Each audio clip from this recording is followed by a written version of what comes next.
Hello, my name is Benjamin Hart. I'm an American attorney and the Managing Director of Integrity Legal here in Bangkok, Thailand. As the title of this video suggests, we're discussing bringing back a Thailand that never sleeps. Yeah, I kind of thought of the title of this video, I always think of, oh, New York, the city that never sleeps. I actually heard people say that about Vegas. Every time I was in Vegas, I lived there very briefly. I worked in the casino business for a while. And I always remember people calling Vegas a 24-hour town. It wasn't the city that never sleeps, it was a 24-hour town. And I really rather enjoyed it because, you know, once you get used to that 24-hour-a-day kind of lifestyle, it's kind of nice because if you work second shift, you know, you get off work at 2 a.m., you can still go down and get your pick up your dry cleaning because it's a 24-hour town. That said, I thought of making this video after reading a recent article from The Nation, that's nationthailand.com. Article is titled, "Nightlife in Some Areas to Remain Open to 4 a.m. from December 15th. Quoting directly, "The new rule, which is in line with the Prime Minister's policy to boost the night entertainment industry," and just as an aside, thanks to the Prime Minister for that. You know, it's nice to see, you know, somebody who's in government that has prioritized a section of the economy that is very useful not only to Thailand, but there are people that work in that economy, and it's nice to see that there's, you know, some level of sort of notion that people are noticing that particular sector. The nightlife and entertainment sector it's kind of often overlooked, and I don't think that it's right that it is. You know, that's just as much part of the economy as anything else. Does it need to be regulated like other parts of the economy? Yes, of course. But, you know, at the end of the day, Thailand's kind of known as a tourist destination, and maybe sometimes it's a good thing to lean into that.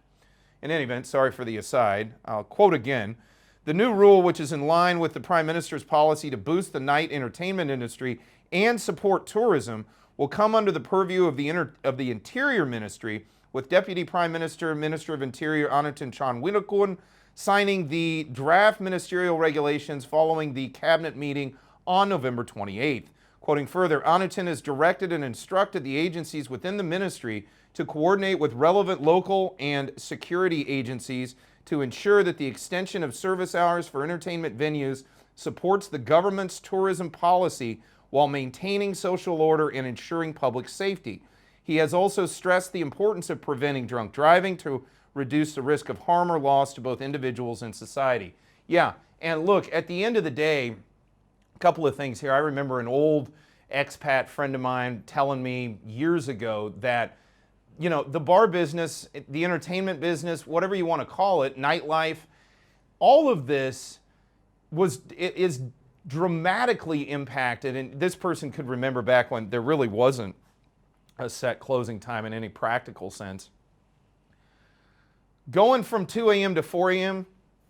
could have a tremendous positive benefit to folks in the entertainment sector. That's just a fact. That extra 2 hours, it makes a difference. You know, and you know, I'm sure there's somebody out there saying, well, how many extra beers can they buy? Well, who cares? If there's some extra beers bought and the country does better thereby for it, isn't that a good thing all around? I think it is. I think that this is a good idea.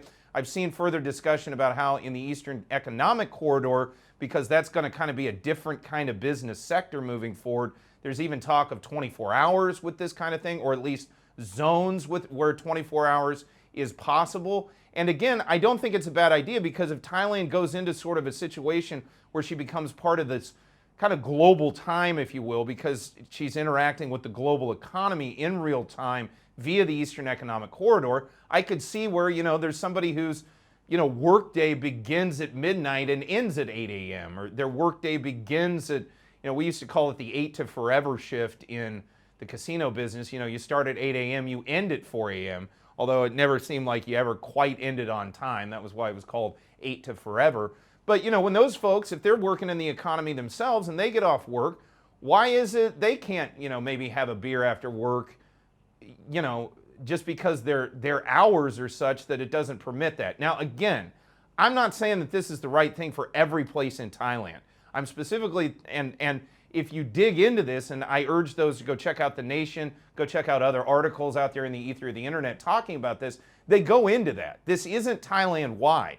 This is specific cities, specific sectors, if you will, that are very tourism oriented that are seeing these changes. So again, this isn't a one size fits all approach, but I do think it's a very positive move. I think it's a good move in the right direction, and I think it will encourage the entertainment sector, and hopefully it will improve tourism as well moving forward.